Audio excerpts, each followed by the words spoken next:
ایک بار سورہ حمد، 3 بار سورہ قل هو اللہ توحید کی تلاوت فرما کر مرحوم مغفور سید نثار حیدر ابن سید محمد احسن مرحوم اور جمیع مومنین و مومنات کی ارواح کو ایصال فرمائے۔ رحم اللہ من قرأ الفاتحہ۔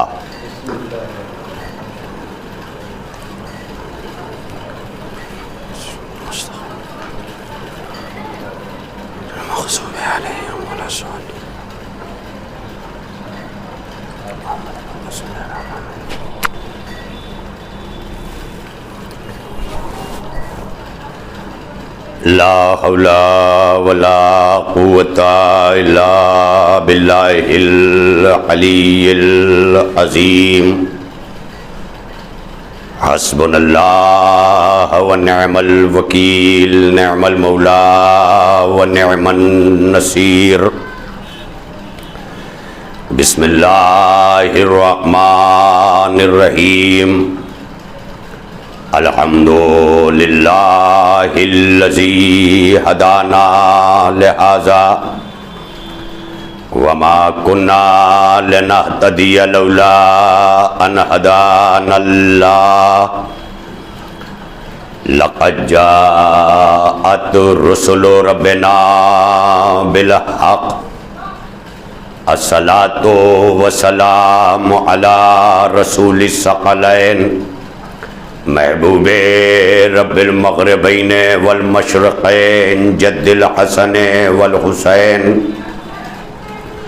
النبی المؤید المصطفی الامجد، سیدنا و نبینا و مولانا بالقاسم محمد، اللہم صلی اللہ علیہ وعلى اہل بیتہ الطیبین الطاہرین المعصومین المظلومین، واللعنۃ الدائمۃ الباقیۃ علی اعدائہم وقتلتہم وغاصبی حقوقہم ومنکری فضائلہم اجمعین۔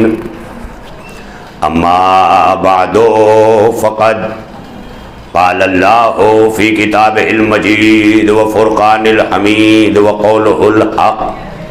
بسم اللہ الرحمن الرحیم۔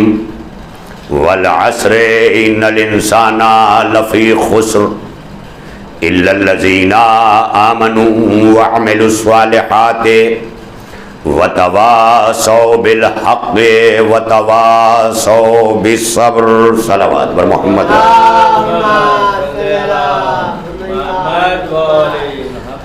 ماتم داران شہیدان کربلا، عزاداران سید الشہداء، امام بارگاہ درسگاہ نور محمدی گوونڈی میں منعقد ہونے والے عشرہ مبارکہ کی جو 1442 ہجری میں عشرہ ثانیہ اور عشرہ سجادیہ کے عنوان سے جانا اور پہچانا جاتا ہے، ہم نے اپنی ناتوانی کے باوجود، حالات کے ناگفتہ بے ہونے کے باوجود، جہاں زندگیاں تلاش کی جاتی ہیں اس کے باوجود اس بات کی حتی المقدور کوشش کی کہ ضرورت حیات بھلے ہی مختصر ہو کے رہ جائے مگر مقصد حیات ہاتھوں سے نہ چھوٹے۔ اور یہ عشرہ مبارکہ جس کی آج 9ویں مجلس اور ہمارا 9واں خطاب ہے، اور ہم سب اس بارگاہ میں آج پھر ایک بار مجتمع ہوئے کہ جس میں آپ کے درمیان قرآن حکیم کے مشہور و معروف سورہ مبارکہ سورہ عصر کے حوالے سے ہمارا موضوع سخن ہے عقیدہ اور عمل۔ اور عقیدہ اور عمل کے لیے گزشتہ 8 دنوں سے مسلسل خدمت عالی میں جو معروضات عرض کیے گئے اور جو کچھ بیانات آپ کے درمیان صادر ہوئے اور جو کچھ دلائل و براہین قرآن سے، آیات سے، عقل سے، نقل سے جو بھی ذرائع ہوتے ہیں انسانی تفہیم کے، انسانی جو ہے وہ سمجھ بوجھ کے اور انسانی فہم و تفہیم کے، وہ سارے ذرائع کا استعمال کرتے ہوئے اس بات کو یقینی بنانے کی کوشش کی کہ انسان کی زندگی میں جو عقیدہ اور عمل کی اہمیت ہے وہ اس کی خلقت کی ضرورت ہے۔ بغیر ضرورت خلقت کے خداوند عالم نے ہمیں یہ حکم نہیں دیا، بلکہ چونکہ ہمیں وہ باقی رکھنا چاہتا ہے اور اس دنیا سے کسی اور دنیا کی طرف لے جانا چاہتا ہے، جس طرح اس دنیا میں آنے سے پہلے بہت سی دنیاؤں کی ہمیں سیر کراتا ہوا اللہ اس دنیا میں لایا۔ یہ کوئی ہماری پہلی دنیا نہیں ہے، بلکہ قرآن مجید کی تفاسیر اور معصومین کے بیانات اور قرآن مجید کے استعارے اور اس کے اشارے اور اس کے اندر پوشیدہ رمز اور اس کے اندر جو راز ہے اس حوالے سے بتایا کہ انسان پہلے عالم میں جب آیا ہے تو اسے عالم میثاق کہا جاتا ہے، عالم عہد کہا جاتا ہے، عالم الست کہا جاتا ہے۔ یہ سارے عالم ہیں کہ جس میں سب سے پہلی منزل میں اختیار کی صورت میں جہاں اللہ نے جو ہے وہ پوچھا بھی کہ الست بربکم، کیا میں تمہارا رب ہوں؟ سب نے کہا قالوا بلا، تو اس کو عالم میثاق کہا گیا، عالم ارواح کہا گیا۔ اور اگر عالم ارواح ہے اور عالم میثاق ہے تو یہ بھی ماننا پڑے گا کہ جنہوں نے قالوا بلا کہا تھا وہ ہماری ارواح تھی، اور ہم عالم ارواح میں خلق ہو کر کے اللہ کی آواز پر لبیک کہہ رہے تھے۔ اس کا مطلب یہ ہے کہ اللہ کی توحید کا اقرار ہم عالم ارواح سے کرتے ہوئے آئے ہیں، یہاں اقرار کو فقط ظاہر کرنا ہے، لہذا ہم عالم ارواح سے چلے ہیں۔ ہم اس دنیا میں کوئی نئے جو ہے وہ بطن مادر سے نہیں آئے ہیں، بلکہ ہم عالم ارواح سے چلے تو پھر عالم اسلاب تک آئے، جو باپ کے صلب کی دنیا ہے، جہاں انسان قطرہ پر رہ کر کے باپ کے لیے نطفہ بنتا ہے، باپ کے یہاں نطفے کی منزل میں محفوظ رہتا ہے، اس کو نطفہ کہا جاتا ہے۔ قرآن مجید نے اسے کوڈ بھی کیا، لقد خلقنا الانسان من نطفۃ امشاج، ہم نے انسان کو نطفہ اور امشاج سے پیدا کیا۔ تو یہ نطفہ جو ہے یہ بھی ایک عالم ہے، یہ بھی ایک دنیا ہے کہ جب انسان عالم ارواح سے چلا تو چل کر کے اس کا انتقال ہوا۔ انتقال نام ہے منتقل ہونے کا، یعنی انسان اگر اس دنیا سے انتقال کرتا ہے تو یہ پہلا انتقال نہیں ہے، بلکہ 3 انتقال کر کے اس دنیا میں آیا ہے۔ صلوات پڑھیے مل کر محمد والے۔ آپ دیکھیں لہذا عالم الست میں، عالم میثاق میں جو عہد کیا تھا وہاں سے چلا تو باپ کے صلب کی دنیا میں آیا، صلب پدر۔ ہم زیارت امام حسین علیہ السلام پڑھتے ہیں، اس میں کیا کہتے ہیں؟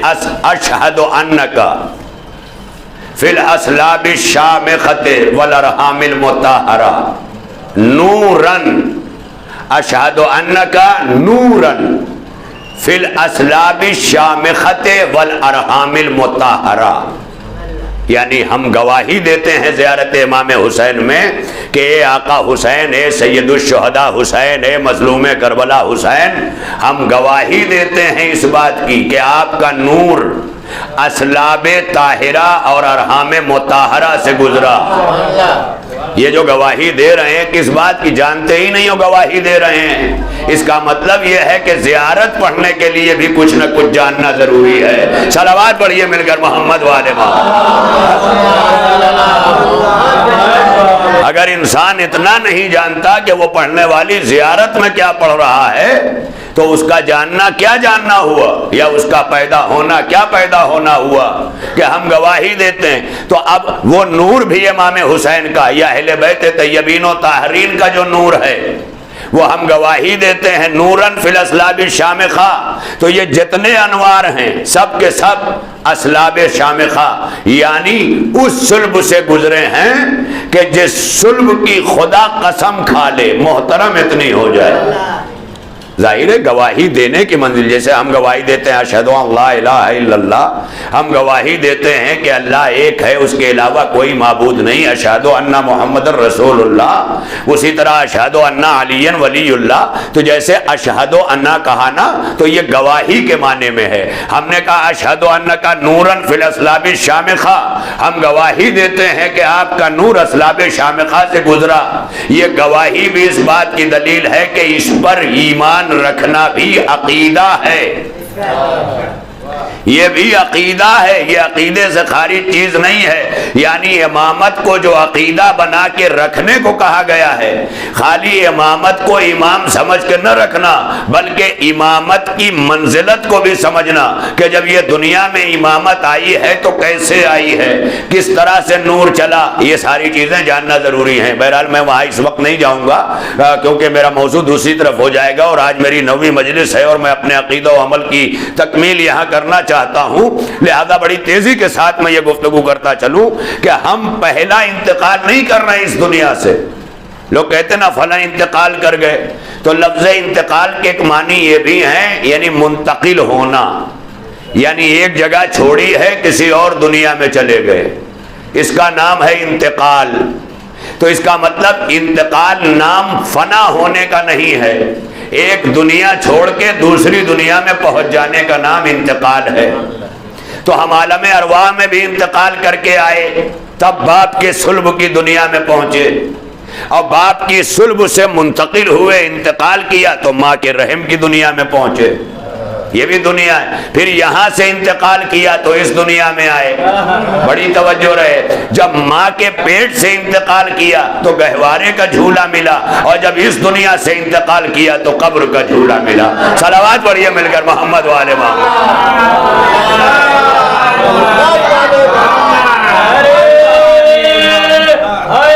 یا علی یا علی۔ کتنی آسانی سے میرے بچوں تک یہ بات پہنچ جائے، جیسے اس دنیا میں آنے کے لیے یہ قبر یہ ہمارا جھولا ملتا ہے نا، فوراً گھر میں آیا، بچہ پیدا ہوا، نومولود ہوا، فکر لگ گئی بچے کے لیے جھولا لایا جائے، اس کا پہلا جو ہے رہائش گاہ، اس کا کمرہ، اس کا ڈرائنگ روم، اس کا سب کچھ وہ جھولا ہے، اسی میں دودھ کی بوتل بھی ہے، اسی میں اس کا تکیہ بھی ہے، اسی میں اس کا سب کچھ موجود ہے، یعنی یہ اس کی قبر، یہ جو ہے یا یوں کہہ لیجئے یہ اس کا جھولا ہے، جھولا ہے۔ تو اب اس جھولے کے قریب کون جاتا ہے؟ جو اپنا ہوتا ہے۔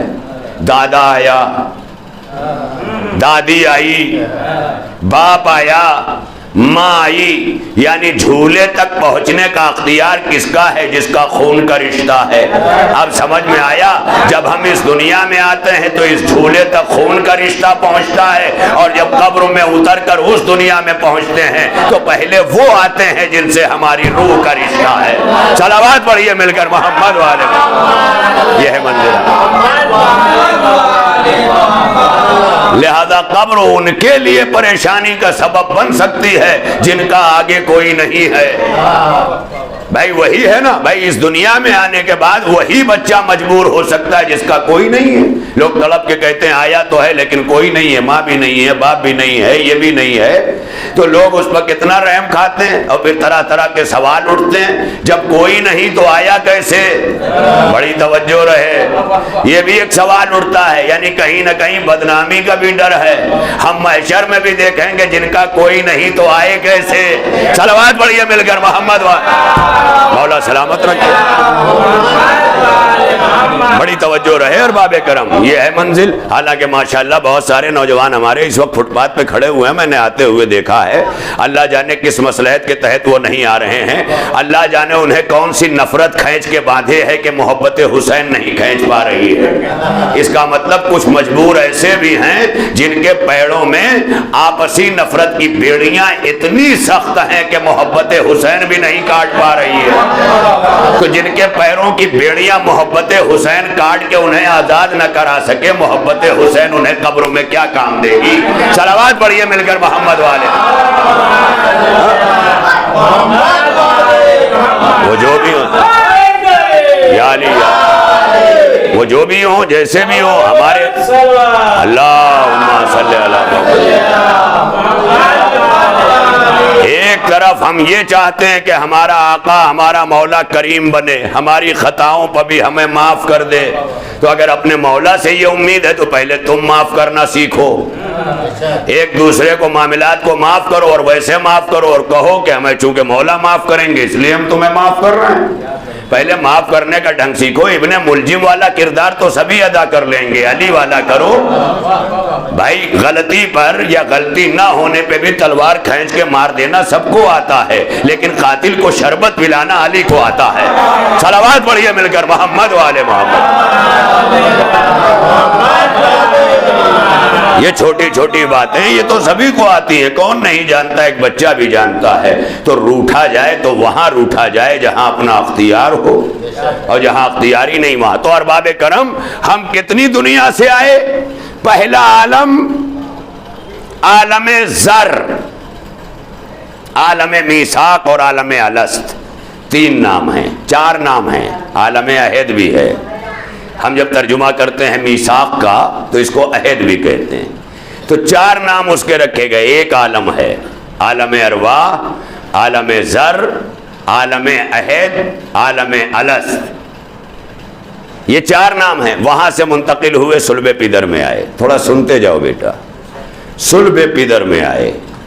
اب یہ صلب پدر تو سمجھ ہی میں نہیں آئے گی نا، کیونکہ ہم نے سمجھنے کی کوشش ہی نہیں کی۔ کہتے ہیں کہ باپ کے یہاں جو نطفہ آنے والی نسل کا جس جگہ برقرار ہوتا ہے قطرے کی صورت میں، اسے نطفہ کہتے ہیں۔ اور وہ پورا ایک عالم ہے، ایک دنیا ہے کہ ذرات کی دنیا سے نکلے تو نطفے کی دنیا میں آئے، اور نطفے کی دنیا سے نکلے تو رحم مادر میں آئے، ماں کے پیٹ کی دنیا۔ تو وہ پہلا انتقال عالم ذر سے کس عالم میں آئے؟ عالم اسلاب میں، صلب میں، باپ کی صلب میں، وہاں سے انتقال ہوا۔ اس کا مطلب انتقال ترقی کے لیے ہے، تنزلی کے لیے نہیں ہے۔ دیکھیں بہت بڑی منزل ہے، انتقال ترقی کے لیے ہو رہا ہے نا۔ اگر انتقال عالم ذر سے نہ ہوتا تو باپ کے صلب کی دنیا میں نہ آتے، اور وہاں سے انتقال نہ ہوتا تو رحم مادر کی دنیا میں نہ آتے، اور یہاں سے انتقال نہ ہوتا تو اس دنیا میں نہ آتے، اور اس دنیا سے انتقال نہ ہوتا تو برزخ میں نہ جاتے، برزخ سے انتقال نہ ہوتا تو آخرت میں نہ جاتے، اور جب آخرت میں نہ جاتے تو نہ جنت ہوتی نہ جہنم ہوتا۔ آپ دیکھ لیں منزل۔ اس کا مطلب یہ ہے کہ انتقال مسلسل ہے، انتقال سے گھبرانا نہیں چاہیے، بڑی توجہ رہے، انتقال سے گھبرانا نہیں چاہیے، یہ مسلسل ہے۔ بڑی عجیب و غریب بات تک لایا ہوں آپ کو میں مسلسل ہونے کے لیے اپنے موضوع سے، اور میں چاہتا تھا کیونکہ دو لوگوں کے درمیان میں نے خطبہ پڑھا ہے اور 3 لوگوں کے درمیان آیت پڑھی ہے، اور 3.5 لوگوں کے درمیان میں نے جو ہے آیت کا ترجمہ کیا ہے۔ اب ماشاءاللہ 10-10.5 افراد کے درمیان گفتگو کا سلسلہ جاری ہے۔ ایک صلوات پڑھ لیں مل جل کر۔ مولا سلامت رکھے۔ دیکھیں بڑی منزل ہے، انتقال تنزلی کے لیے نہیں ہے، تنزلی وہاں ہے جہاں ہلاکت ہے، ہلاک ہو جانا اور ہے، انتقال ہونا اور ہے۔ بھائی میں کیا کہہ رہا ہوں، علی کے پاس رہنے والے بہت سے اصحاب علی نے انتقال کیا، لیکن علی کے دشمنی میں پلنے والوں نے بھی کہا علی نہ ہوتے تو میں ہلاک ہو جاتا۔ اس کا مطلب ہلاک ہونا اور ہے، انتقال پانا اور ہے۔ بڑی توجہ رہے، انتقال پانا اور ہے، ہلاک ہونا کسے کہتے ہیں؟ ہلاک ہونا اس کا مطلب یہ ہے کہ قصہ ختم، انتقال ہونا یعنی قصہ مسلسل۔ ارے کہاں ہیں آپ؟ یعنی خود خلفاء نے کہا علی نہ ہوتے تو قصہ تمام، یہ قصہ تمام آگے ہی نہ بڑھتا۔ لہذا عالم ذر سے عالم اسلاب، عالم اسلاب سے عالم ارحام، عالم ارحام سے یہ عالم دنیا، اس دنیا کو عالم دنیا کہا گیا۔ دنیا، الدنیا مزرعۃ الآخرہ، جیسے باپ کے صلب میں رہے تو اس کا نام تھا صلب پدر کی دنیا، عالم اسلاب۔ جب ماں کے پیٹ میں آئے تو اس کا نام ہوا عالم ارحام۔ اور جب اس دنیا میں آئے تو اس کا نام ہوا عالم دنیا. جب یہاں سے انتقال کیا قبر میں لٹائے گئے تو جس دنیا میں قدم رکھا اس کا نام ہے عالم برزخ. ابھی جب وہاں سے انتقال کیا تو آگے بڑھے اس کا نام ہے عالم آخرت. تو کتنے مرحلے ہوئے؟ عالم زر پہلا، عالم صلب دوسرا، عالم رحم تیسرا، عالم دنیا چوتھا، عالم برزخ پانچواں، عالم آخرت چھٹا. یعنی 6 مرحلوں سے گزرے تب جا کے جنت و جہنم کا فیصلہ. اتنی دنیاؤں سے گزرنا پڑتا ہے اور ہر دنیا کا اثر اپنے اوپر مرتب ہوتا ہے. باپ کی صلب میں رہے، باپ نے کس طرح کا رزق کھایا کہ میرا قطرہ بنا. ماں کے صلب کی رحم کی دنیا میں آئے، ماں نے کس طرح کی غذائیں کھائیں کہ میرا گوشت بنا، میری ہڈیاں بنی، میرے چمڑے بنے. یہ سب ڈیپینڈ کرتا ہے جہاں جہاں ہم ہیں. اسی لیے باپ چاہے نوجوانی کے عالم میں ہو اس لیے گناہوں سے بچے کہ اس کے نسل کی اسے حفاظت کرنا ہے. بڑی توجہ چاہ رہا ہوں. ہم کیوں امام کو سلام کرتے ہیں کہ جو ذمہ داریاں دی گئیں گلا کٹا کے امام رہے، اور ہم باپ نہیں رہ پاتے. ورنہ اگر ہمیں باپ رہنے کا انداز آ جائے دنیا میں تو ہم عالم نوجوانی سے ہی حرام و حلال میں تمیز کرنے لگے کہ اگر میں نے حرام کھایا تو میری نسل بھٹکے گی. لیکن نسل کا تصور کب آئے گا؟ جب ذہن میں پاکیزگی ہوگی، جب باپ ابو طالب جیسا ہوگا، ماں فاطمہ بنت اسد جیسی ہوگی، تب یہ تصور آئے گا. علی نے کیا کیا؟ علی نے بیوی نہیں ڈھونڈی.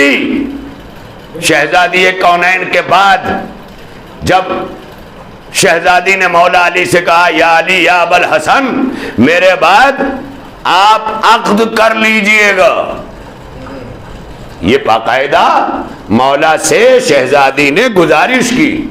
لیکن مولا نے کیا کیا؟ مولا نے کوئی زوجہ نہیں تلاش کیا.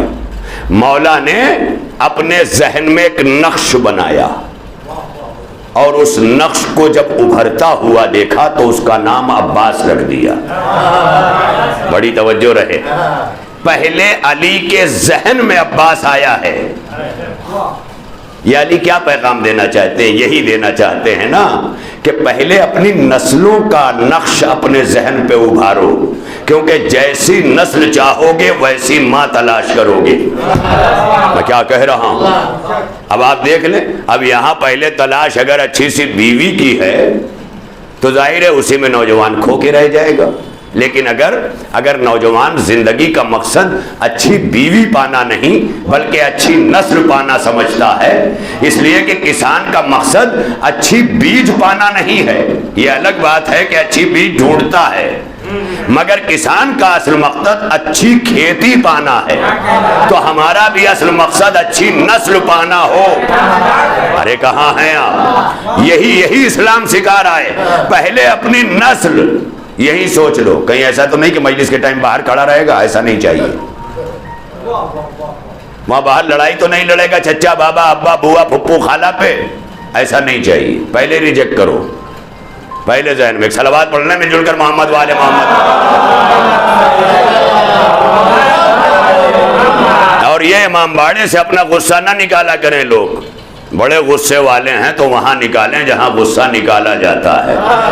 یہ وہ جگہ ہے جہاں آ کے غصہ کافور ہو جاتا ہے. یہ وہ جگہ ہے جسے امام باڑہ کہتے ہیں. جیسے امام حسین کے پاس عباس کا پورا جذبہ شجاعت جو آگ کی طرح ابلتا تھا پانی کی طرح ٹھنڈا ہو جاتا تھا، وہ تھا امام. تو جب عباس امام کے پاس جاتے تھے تو غصہ ٹھنڈا ہو جاتا تھا. عزادار امام باڑے کے پاس آتے ہیں تو غصہ ٹھنڈا ہو جاتا ہے. صلوات پڑھیے مل کر محمد والے محمد. آپ گھبرا کے تو نہیں سن رہے؟ آج ایسا لگ رہا ہے جیسے سنیچر نہیں اتوار ہو. ہاں تو ذرا سنیچر والی صلوات پڑھیں مل جل کر محمد.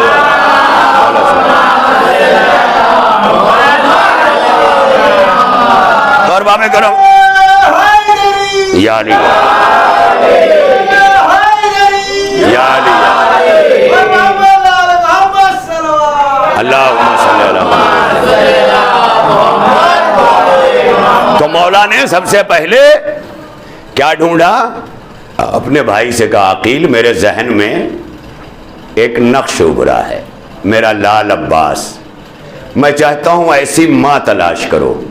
تو علی نے کیا پیغام دیا کہ جب شادی کی جائے تو علی کی سیرت یہ ہے کہ بیوی نہ ڈھونڈی جائے، ماں ڈھونڈی جائے۔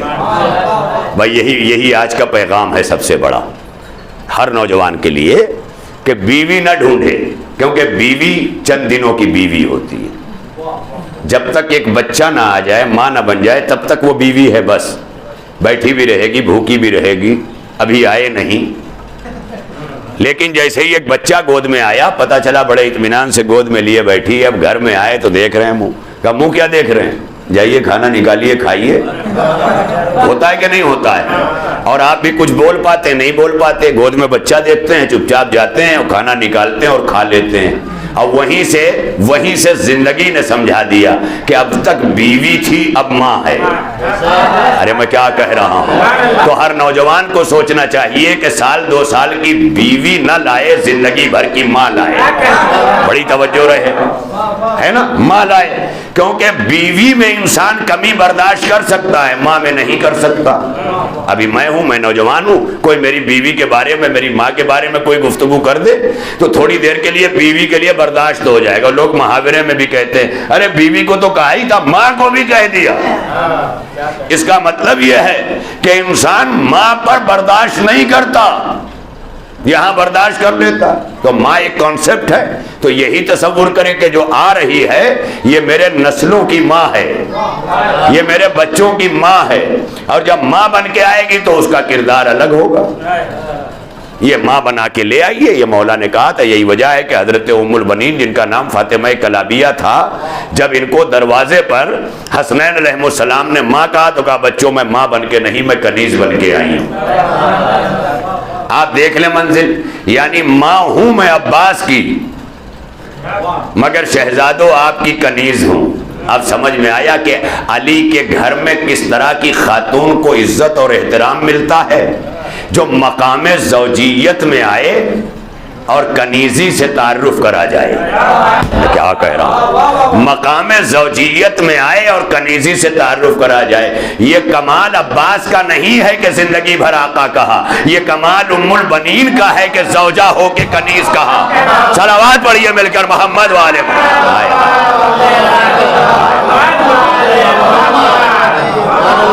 یہ کمال تربیت مادر عباس ہے کہ اگر ابتدا ہی سے ماں نے جگہ جگہ حسنین کو شہزادے، زینب سلام اللہ علیہا کو شہزادی، اور اپنے کو گھر کی کنیز نہ کہتی تو کیا عباس آقا کہتے؟ نہیں، یہ ماں کی تربیت کا اثر ہے، یہ ماں کی تربیت کا اثر۔ خدا کی قسم، یہ تربیت جب آتی ہے نا تب جا کر کے انسان کمال کو، اسی لیے ماں بڑی نگرانی کا نام ہے، کیونکہ سب سے پہلے جس کے حوالے عقیدہ سکھانے کا کام اللہ نے کیا ہے وہ ماں ہے۔ آپ دیکھ لیں، عقیدہ سکھانے کا، بتانے کا نہیں، بتانے کا کام تو شعور سے آئے گا۔ ماں گود میں لے کے عقیدہ سکھا رہی ہے، اللہ بتا نہیں رہی ہے، اللہ سکھا رہی ہے۔ ارے میں کیا کہاں ہیں آپ؟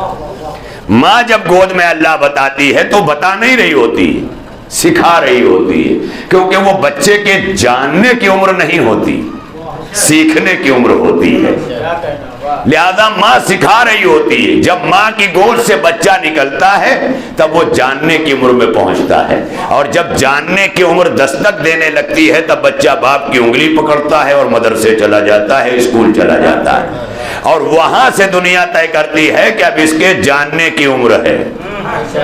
جب جاننے کی عمر میں پہنچتا ہے تب اسکول اور مدرسے میں نام لکھا جاتا ہے۔ اس کا مطلب سیکھنے کی عمر اور ہے، جاننے کی عمر اور ہے۔ میں کیا کہہ رہا ہوں؟ سیکھنے کی عمر اور ہے، جاننے کی عمر اور ہے۔ بڑی توجہ رہے، ہمارے جتنے بچے آغوش میں آتے ہیں وہ آتے ہی بتاتے ہیں اپنے عمل سے کہ ہم سیکھنے آئے ہیں، لیکن جب علی کو رسول اللہ نے آغوش میں لیا تو علی زبان چوس کے کہتے ہیں توریت سناؤں، زبور سناؤں، انجیل سناؤں، قرآن سناؤں؟ تو علی نے بتا دیا کہ دیکھو سیکھنے والے بچے اور ہوتے ہیں، سکھانے والے بچے اور ہوتے ہیں۔ صلوات پڑھیے مل کر محمد والے، بہت بڑی منزل ہے۔ مولا سلامت۔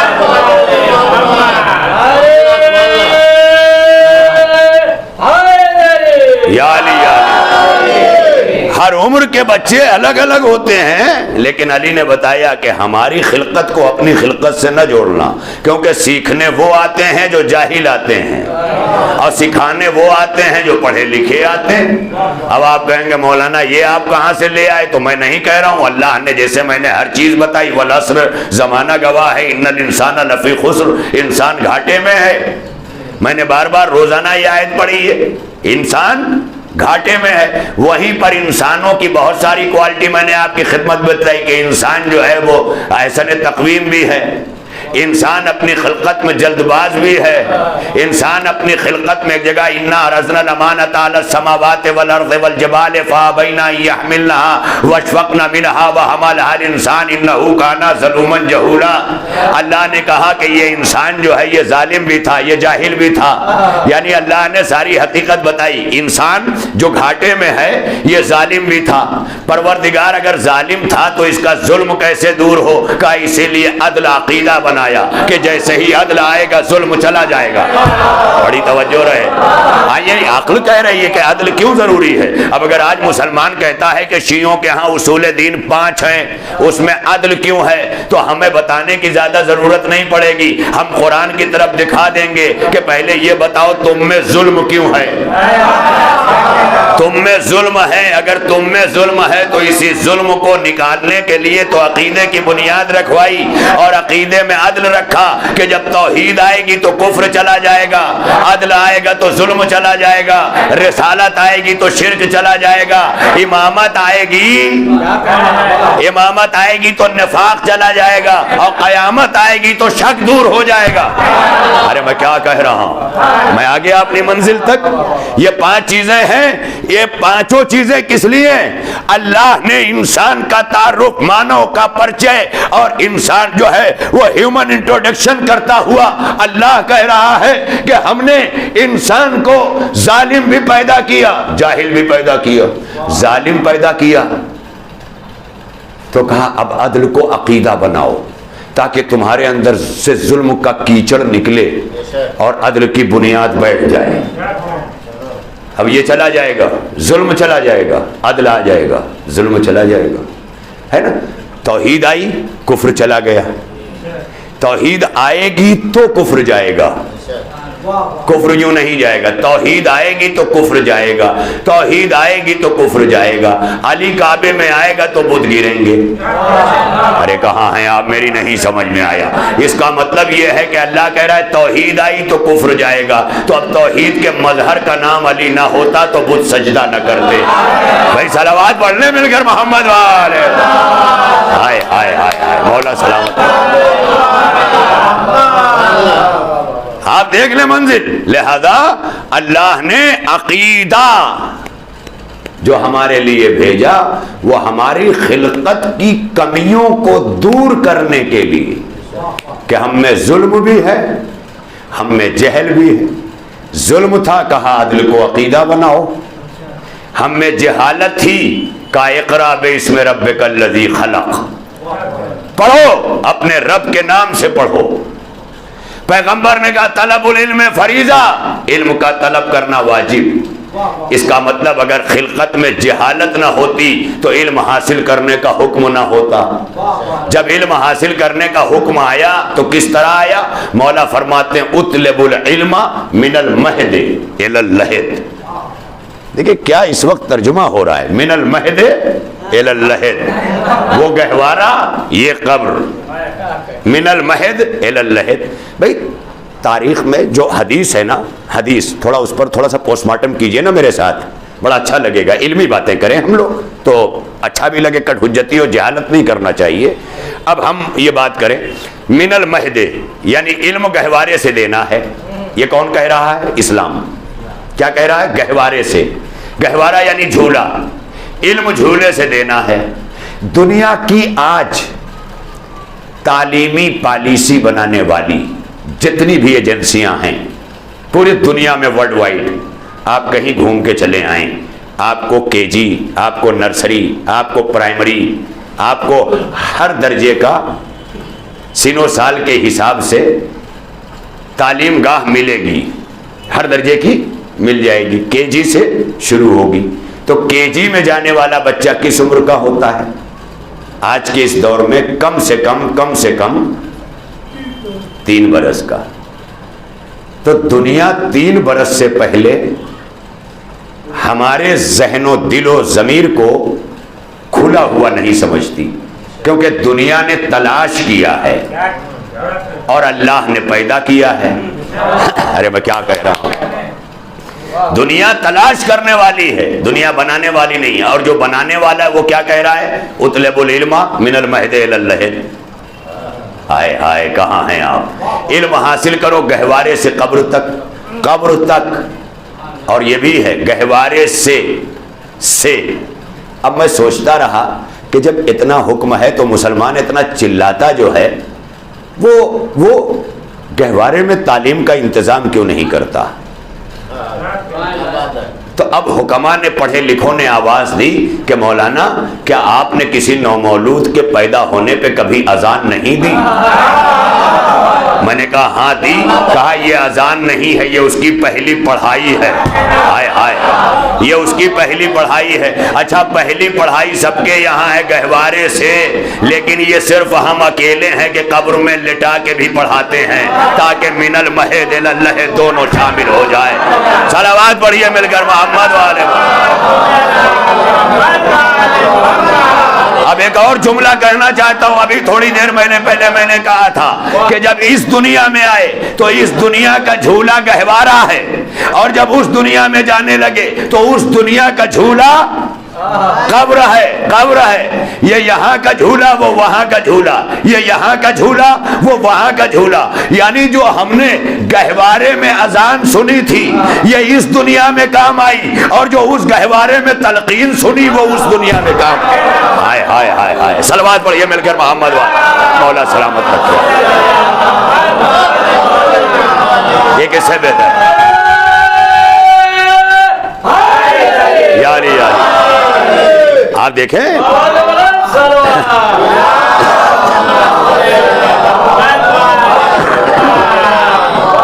تو ارباب کرم، یعنی بہت آسان سی بات ہے۔ اگر آج ہم سے کوئی کہتا ہے یہ قبر میں تلقین کیوں پڑھتے ہو، تو ہم انہی کو پکڑ کے پوچھ سکتے ہیں یہ گہوارے میں کیوں چیخ کے اذان دے رہے ہو؟ ابھی تو اس بچے کی آنکھ بھی نہیں کھلی ہے اور تیری اذان شروع ہو گئی۔ تو ہر پڑھا لکھا کہتا ہے کہ نہیں، یہ جو اذان سنائی گئی ہے یہ رائے گاہ نہیں جائے گی، یہ پیچھے تحت الشعور میں محفوظ ہو جائے گی۔ جیسے فائل محفوظ ہو جاتی ہے کمپیوٹر فائل، ویسے یہ محفوظ ہو جائے گی۔ اور جب مؤذن صبح کو اللہ اکبر کہے گا تو اس کا شعور تو سو رہا ہوگا لیکن بستر پہ تحت الشعور جاگ رہا ہوگا، لیکن اس کا تحت الشعور پھر اس سے ٹکرائے گا مؤذن کی اذان سے، یہ اٹھ کے بیٹھ جائے گا۔ تو یہ صبح کو مؤذن خالی پکارتا نہیں ہے بلکہ پیدا ہوتے ہی پہلے اللہ بٹھاتا ہے پھر اللہ پکارتا ہے۔ یہ بہت بڑی منزل ہے، پیش نظر رہے، لہذا یہ یہاں سیو ہوتا ہے۔ تو جیسے اس دنیا میں یہ اذان کام آتی ہے، ویسے ہی جب ہم اس دنیا میں اترنے کے لیے قبر میں اترتے ہیں تو اسمع افہم، سنا اور سمجھ۔ تو بہت سے لوگ ہنستے ہیں، یہ سنتا ہے یہ سمجھتا ہے، کہا ہاں بالکل اسی طرح جیسے گہوارے میں سنتا اور سمجھتا ہے۔ بڑی توجہ رہے، جیسے گہوارے کا بچہ سنتا اور سمجھتا ہے ویسے ہی قبر کا مردہ بھی سنتا اور سمجھتا ہے، مگر بچہ آگے چل کے ظاہر کرے گا ویسے ہی یہ آخرت تک ظاہر کرے گا۔ صلوات پڑھیے مل کر محمد والے۔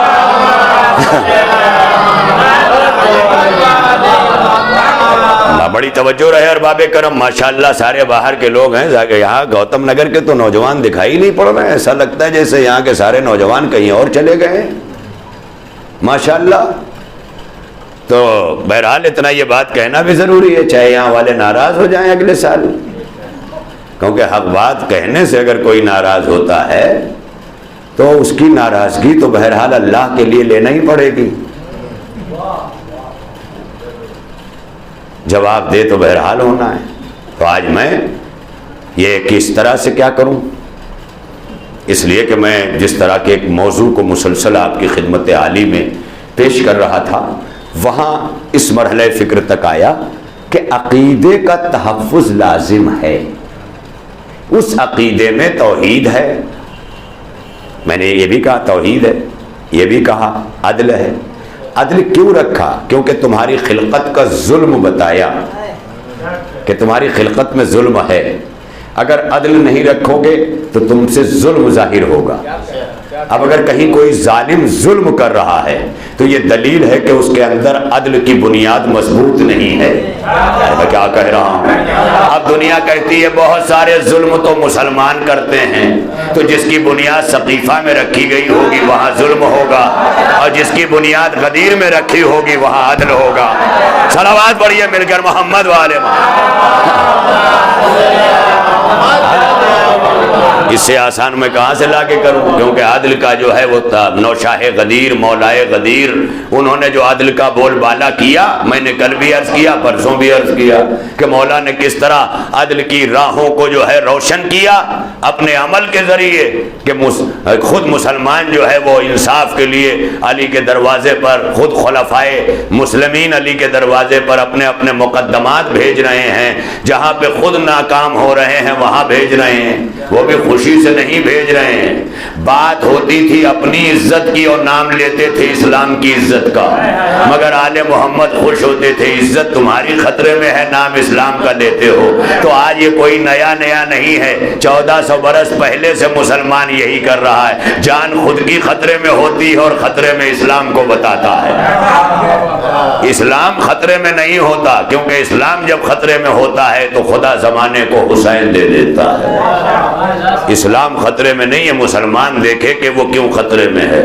مسلمان اس لیے خطرے میں ہے کہ مسلمانوں نے دامن عدل کو ہاتھوں سے چھوڑا، اور جہاں عدل نہیں ہوگا وہاں ظلم ہوگا۔ اب چاہے یہ مغلیہ سلطنت کے بادشاہ بن جائیں، چاہے اورنگزیب بن جائیں یا کچھ اور بن جائیں، اگر ظلم ہے تو عدل نہیں ہوگا، اور عدل کا تصور وہاں نہیں ہوگا جہاں امامت نہیں ہوگی۔ بڑی توجہ رہے، کیونکہ اصول دین 5 ہیں ہمارے یہاں، اوروں کے ہاں 3 ہیں، توحید، نبوت، قیامت۔ یہ درمیان سے 2 چیز کیوں نکلی، ایک ہی کیوں نہ نکلی؟ اس کا مطلب یہ ہے کہ عدل بغیر امامت کے چلتا ہی نہیں، اور امامت بغیر عدل کے بڑھتی ہی نہیں۔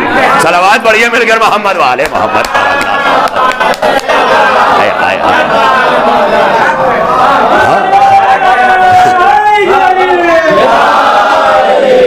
اس کا مطلب تنہا امامت نہیں ہے، امامت عدل کے ساتھ ہے اور عدل امامت کے ساتھ ہے۔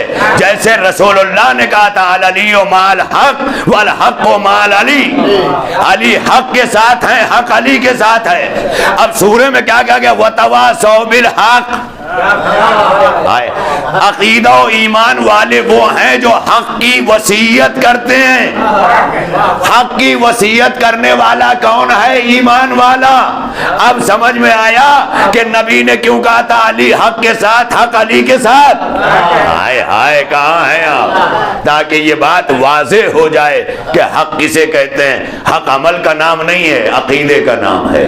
حق ایمان سے واضح ہے، صبر عمل سے ہے، صبر۔ وَتَوَاصَوْا بِالْحَقِّ وَتَوَاصَوْا بِالصَّبْرِ۔ حق کی وصیت کرے کیونکہ عقیدہ رکھتا ہے، وَتَوَاصَوْا بِالصَّبْرِ، اور صبر کی بھی وصیت کرے کیونکہ عمل رکھتا ہے۔ کیونکہ جہاں صبر نہیں ہوگا وہاں عمل نہیں ہوگا، اور جہاں حق نہیں ہوگا وہاں عقیدہ نہیں ہوگا۔ یہ دونوں چیزیں ہیں، جہاں حق مارا جانے لگے وہاں عقیدہ نہیں ہوگا۔ لہذا کیا کہا؟ آمنو والعصر ان الانسان لفی خسر، زمانہ گواہ ہے کہ انسان گھاٹے میں ہے، الا الذین آمنوا، بس وہ گھاٹے میں نہیں ہیں جو ایمان والے ہیں، وعملوا الصالحات، اور جو عمل صالح اچھے عمل کرتے ہیں۔ یہ اب اللہ نے جیسے دین مکمل کیا تو اس کی حفاظت کا انتظام کیا، اب اس کی حفاظت کے لیے کیا رکھا؟ امامت۔ رسالت تو دین پہنچانے کے لیے ہے نا، امامت دین بچانے کے لیے ہے، کیونکہ اب دین نہ آنا ہے اور نہ دین کامل ہونا ہے، وہ تو ہو چکا، جو ہو چکا اب اس کو بچانا ہے۔ تو امامت نام ہے بچانے کا۔ میں نے کہا بھی کہ اللہ مقنن ہے بنانے والا، رسول مبلغ ہے لانے والا، امام محافظ ہے بچانے والا، یہ بھی آپ کی خدمت میں کہا۔ اور ہم نے کہا اسی لیے ہمارا کلمہ بھی جائز ہے کہ جب ہم نے قانون بنانے والے اللہ کو دیکھا تو کہا لا الہ الا اللہ، قانون لانے والے رسول اللہ کو دیکھا تو کہا محمد الرسول اللہ، اور قانون بچانے والے علی اور علی کے گھرانے کو دیکھا تو کہا علی ولی اللہ۔ اب سمجھ میں آیا یہ کلمہ مکمل کیوں ہے؟ اس لیے کہ اس میں دین بننا بھی ہے، دین آنا بھی ہے، دین بچنا بھی ہے۔ مسلمان دین پا تو لے گا بغیر امامت کے، بچا کیسے لے گا بغیر امامت؟ صلوات پڑھیے مل کر محمد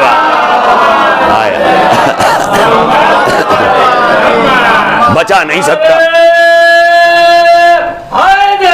یا علی یا علی۔ لہذا میں نے آپ کی خدمت میں عرض کیا کہ اب آمنو وعملوا الصالحات، وہ لوگ گھاٹے میں نہیں جن کے پاس ایمان ہے اور عمل صالح۔ ایمان دل میں ہے، اس ایمان کا نام توحید، عدل، نبوت، امامت، قیامت، یہ دل میں ہے، یہ دل میں۔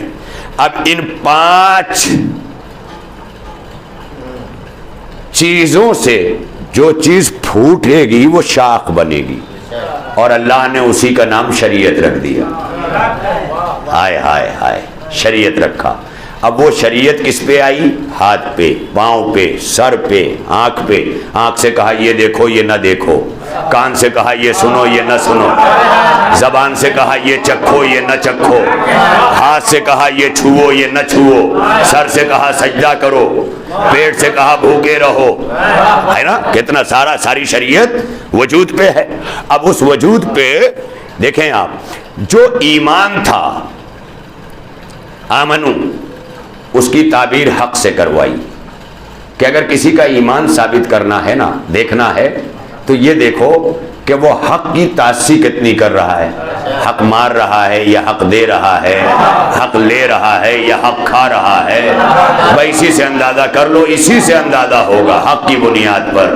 یعنی ایمان جو ہے اس کا اللہ نے کوئی ٹیسٹر نہیں دیا ہے کہ چیک کرو، ہاں آثار دیے ہیں کہ ان الآثار تدل علی المؤثر، آثار جو ہے وہ مؤثر کو پہچانواتا ہے۔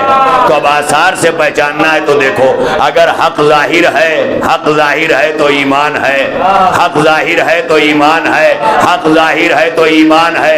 اس کا مطلب اگر علی کے لیے نبی نے کہا الحق مع علی، تو اس سے ثابت کر دیا علی ہے تو ایمان ہے؟ نہیں میرے سرکار، علی ہے تو ایمان ہے، الحق مع علی، علی ہے تو ایمان ہے، علی ہے تو ایمان ہے۔ اب سمجھ میں آیا کہ علی اصول دین میں کیوں ضروری تھا؟ آئے آئے آئے میرے سرکار، آپ دیکھ لیں منزل۔ اور حق کا جتنا بھی سر چشمہ ہے وہ عدل پر ہے۔ اللہ نے کوئی حق رکھا ہی نہیں سوائے عدل کے، جتنے بھی حق رکھے سب کی بنیاد ہے عدل۔ ہائے ہائے، بہت بڑی منزل۔ لہذا کہا وَتَوَاصَوْا بِالْحَقِّ، جو مومن ہے نا وہ حق کا تواصو کرتے ہیں۔ تواصو یعنی وصیت کرتے ہیں۔ وصیت کا مطلب یہ ہے کہ وصیت ہمیشہ انسان یہ تصور کرتا ہے کہ اس کے موت کا آخری لمحوں کے الفاظ یا آخری منصوبے، یہ ہے وصیت۔ یہ نہیں، بلکہ اگر آپ اپنی سانس کو ابھی آخری سمجھ رہے ہیں تو اب بھی جو کہا ہے وہ وصیت ہے، یہ ہے وصیت۔ وَتَوَاصَوْا بِالْحَقِّ، یعنی جس عمر میں رہو حق کی وصیت کرتے رہو، کیونکہ یہ حق کی وصیت تمہارے ایمان پہ باقی رہنے کی علامت ہے۔ وتواصوا بالصبر، اور صبر تمہارے عمل پہ باقی رہنے کی وصیت ہے۔ اگر صبر نہیں ہے تو عمل نہیں ہوگا۔ ہر جگہ صبر کی بہت بڑی ضرورت ہے۔ آپ دیکھ لیں، صبر نام ہے برداشت کا، اور وہ برداشت جہاں مجبوری میں نہ کیا جائے، اختیار رکھتے ہوئے کیا جائے۔ مثال دے دوں، آپ نے صبح کو نیت کر لی آج مجھے روزہ رہنا ہے اللہ کے نام پر واجب قربتاً اللہ، آپ کے سامنے پانی ہے، اختیار ہے کہ بڑھ کے پی لیں، آپ کے سامنے کھانا ہے، اختیار ہے کہ بڑھ کے کھا لیں، لیکن پانی دیکھ کے نہیں پی رہے ہیں۔ کیوں نہیں پی رہے ہیں؟ کیونکہ خدا سے وعدہ کیا ہے کہ تیرے نام پہ بھوکے رہیں گے۔ اب سمجھ میں آیا عباس؟ فرات سامنے ہے لیکن پانی نہیں پی رہے ہیں، سکینہ سے وعدہ کیا ہے کہ پانی۔ صلوات پڑھیے مل کر محمد والے۔ ہائے ہائے، بحضور آج جیسی حاضری ویسی مجلس۔ وقت تمام ہو گیا اور میرا وقت 8:30 بجے ہے، اور 8:30 بجے جو ہے اگر آپ کی تشریف کل بھی آ گئی تو انشاءاللہ، ورنہ میری مجلس تو عشرہ کسی طرح تمام ہو ہی گیا ہے نا۔ میں نے جو ہے گزارشات کی تھی وہ 8:30 کی، اور ماشاءاللہ وہ وقت تمام ہو گیا، وہ وقت بھی چلا گیا۔ تو وتواصوا بالحق وتواصوا بالصبر، حق اور صبر یہ دونوں چیزیں حفاظت ایمان و عمل کرتی۔ اگر آپ حق دیتے رہے، حق لیتے رہے، حق کی پاسبانی کرتے رہے، حق کی وصیت کرتے رہے، تو مرتے مرتے بھی ایمان سے نہیں ہٹو گے۔ اور اگر صبر پہ باقی رہے تو کوئی ٹس سے مس نہیں کر سکتا۔ اختیار رکھتے ہوئے صبر، اختیار رکھتے ہوئے۔ حسین اختیار رکھتے ہیں کہ جب کڑیل جوان کے لاشے پہ آئے تھے نا، کمر جھکی ہوئی ہے، آنکھوں سے دکھائی نہیں دیتا ہے، لیکن تاریخ گواہ ہے کہ جب آخری بار میدان میں حسین آئے ہیں تو فوجیں دارالامارہ کی دیواروں سے ٹکرا رہی تھیں۔ آپ نے سنا ہے نا، دارالامارہ کا مطلب کیا ہے؟ یعنی جو لوگ یہ نہیں مانتے کہ کربلا میں فوج کی تعداد کیا تھی، ان کے لیے اتنا کافی ہے کہ حسین نے جب فوج کے اس سرے کو للکارا ہے تو فوج کا دوسرا سرا کوفے کے دارالامارہ سے ٹکرا رہی تھی فوج۔ ایک حسین کے لیے اتنے جمع تھے، مگر جب حسین نے تلوار کو لہرایا ہے ذوالفقار حیدری کو تو فوجیں وہاں تک پہنچی ہیں۔ تو کیا حسین علی اکبر کے لاشے پہ تلوار نہیں لہرا سکتے تھے؟ نہیں، مگر بتایا کہ صبر کیا ہے، اس کی راہ میں صبر کرنا۔ اور جب ادھر کڑیل جوان کا لاشا اٹھایا تو روح ہاجرہ بھی کانپ گئی۔ ارے میں تو میدان مینا میں بیٹھی تھی، میرا بچہ پیاسا تھا، مگر میں مامتا رکھتی تھی، میرے بچے نے اڑیاں رگڑی، زمزم نکل آیا۔ ارباب عزا ادھر جناب ابراہیم نے بھی کانپ کے آواز دی ہوگی، اے میرے حسین، تم نے میرے خواب کو پورا کر دیا۔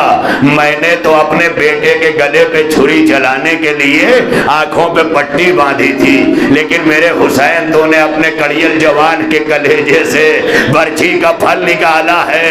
اے حسین تجھے ابراہیم کا سلام، اے آقا حسین ہم غریبوں کا سلام لے لیں۔ آج یہ درسگاہ نور محمدی میں غریب جمع ہے، مولا ہم سے ہمارا سلام لے لیجئے، کیونکہ آپ جب لاشے اکبر پہ بیٹھے تھے تو اللہ کا ابراہیم آپ کی ہمت کو سلام کر رہا تھا۔ ارباب عزا کڑیل جوان کے کلیجے سے برچھی کا پھل نکالنا، اور اس کے بعد تاریخ کہتی ہے کہ فقط پھل نہیں نکالا بلکہ وہ حسین کہ جسے اٹھا نہیں جا رہا تھا، کمر جھک گئی تھی، وہ حسین کہ جس کی کمر اتنا جھکی ہوئی تھی نا کہ برابر کھڑا نہیں ہو سکتا تھا۔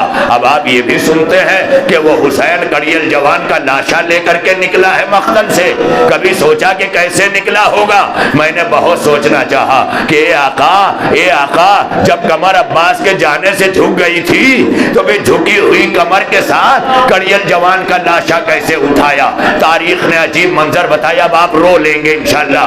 اگر آپ بیدار ہیں پوری طرح ذہن آپ کا کربلا کی طرف ہے تو دیکھیں نا آپ کہ لاشوں کے نرغے میں صبح سے شام تک لاشوں پہ لاشیں اٹھانے والا عباس کے جانے سے جس کی کمر جھک گئی ہے وہ علی اکبر کے لاشے کے قریب کس طرح بیٹھا. جاننا چاہتے ہو؟ اپنی پیٹھ حسین نے علی اکبر کے لاشے کی طرف کی اور علی اکبر زمین پہ برابر لیٹے ہوئے تھے.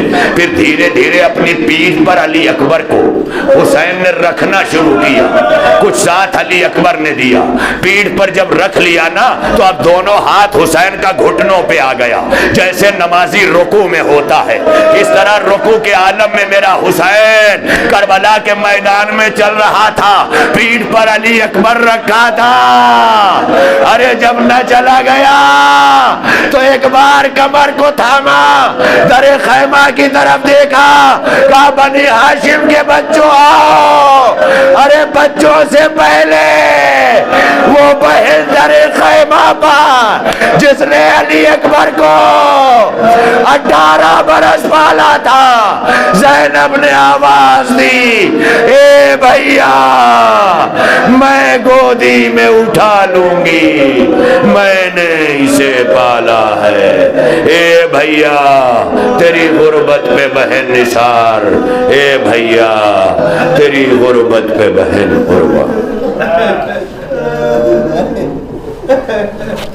الا لعنت اللہ علی القوم الظالمین وسيعلم الذين ظلموا أيّ منقلب ينقلبون. الہنا و سیدنا و مولانا و تقبل منا بحق زہرا و ابیہا و بعلہا و بنیہا و بحق ائمۃ التسع الطاہرین من ذریۃ الحسین. پالنے والے ہماری اس عبادت عظمیٰ کو قبول فرما. شرکائے مجلس کے سبھی ہم و غم کو دور فرما. اے مولا ہمارے دلوں سے بغض و حسد کا خاتمہ فرما. اے اللہ ہم حسینیوں کو ایک قوم ایک قبیلہ بن کے رہنے کی توفیق عطا فرما. اے اللہ ہم حسینیوں میں ایک دوسروں کو معاف کرنے کا جذبہ مرحمت فرما. اے اللہ ہمیں عزاداری کی جو توفیق دی ہے ہماری نسلوں میں برقرار رکھ. اے اللہ اس نعمت کو اگر ہم اپنے ہاتھوں سے اس سے محروم ہو رہے ہیں تو ہمیں اس عذاب سے محفوظ فرما. اے اللہ ہماری عقلوں کو تیرے حسین کے فرش عزا کی مٹی سے وابستہ رکھ. اے اللہ یقیناً ہم فنا ہو کے مٹی میں مل جائیں گے لیکن تیرے حسین کا تذکرہ ہمیں باقی رکھے گا. لہذا ہمیں ہمیشہ عزا خانوں سے فرش عزا سے عزائے سید الشہداء سے وابستہ رکھ. دنیا میں زیارت حسین اور آخرت میں شفاعت حسین نصیب فرما. یہاں اور گھروں میں اور جہاں جہاں بھی مریضان مرض ہیں ان مریضوں کو شفائے کاملہ عطا فرما. اپنی آخری حجت امام زمانہ کے ظہور میں تعجیل فرما. ہمارے مرحومین کی مغفرت فرما. بالخصوص مرحوم سید نثار حیدر ابن سید محمد احسن مرحوم کے درجات کو بلند فرما. اور اس ادارے کو قائم کرنے میں جو بھی ان کے مولا تعاون رہے ہیں ان کو آخرت میں اس کا عظیم اجر عنایت فرما. اے اللہ ایک دن ہم بھی نہیں ہوں گے, اسی طرح ہم بھی ایک کہانی بن جائیں گے, لیکن پروردگار اس کہانی کو ایسی کہانی بنا کہ ہمیشہ ہم تیرے حسین کی عزاداری کے ساتھ مرنے کے بعد بھی وابستہ رہ سکیں. اگر آج زندہ رہ کر مجلسیں ہم سن رہے ہیں تو کل جب مجلسیں منعقد ہوں تو ہماری ارواح کو حسین کی مجلس سے سرفرازی کی توفیق عطا فرما. اے اللہ اپنی آخری حجت کے ظہور میں تعجیل فرما. ہمارے کردار اعمال کو امام کا سامنا کرنے کے قابل بنا. الہی تقبل منا انکا انت السمیع العلیم بحق محمد و آلہ الطاہرین. ایک گزارش پھر دست ادب جوڑ کر جو یہاں کے بھی نوجوان ہیں بچے ان سے خاص طور پر کہ کل 8:30 بجے ذرا امام باڑے میں بیٹھ کر یہ اپنے آقا کو بتانے کی کوشش کیجئے گا کہ ہم آقا فرش عزا پر آپ کے منتظر رہتے ہیں. لہذا اس بات کی ضرور کوشش کریں کہ ٹھیک 8:15 بجے بلکہ آئیں, 15 منٹ تلاوت سنیں. جس طرح سے نماز کے لیے پہلے وضو کیا جاتا ہے اسی طرح سماعتوں کو بھی قرآن پاک کی تلاوت سے باوضو کریں, تب قرآن ناطق کا تذکرہ سنیں تاکہ نماز عشق حسین ہو سکے. اتنا جو یہاں بچے یہاں کے بیٹھے ہوئے ہیں گوتم نگر کے, یہ بھی باہر نکل کر اپنے اپنے نوجوانوں سے کہیں اور سارے کے سارے وقت معینہ پر کل آئیں اور اپنے آقا حسین کو یاد دلائیں کہ ہم کسی بھی عالم میں رہیں, کسی بھی موسم میں رہیں, لیکن آقا ہم آپ سے جدا ہو کے نہیں رہ سکتے. یہ ہمارا عمل ہونا چاہیے. ایک بار سورہ حمد 3 بار سورہ قل هو اللہ توحید کی تلاوت فرما کر مرحوم مغفور سید نثار حیدر ابن سید محمد احسن مرحوم اور جمیع مومنین و مومنات کی ارواح کو ایصال فرمائے۔ بسم اللہ الرحمن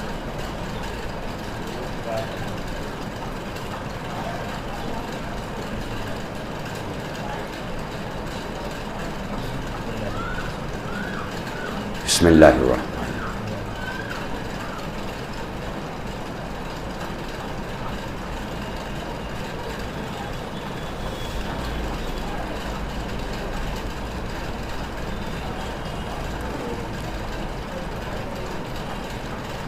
سبحان ربک رب العزت عما یصفون وسلام علی المرسلین والحمد للہ رب العالمین۔ ماتم حسین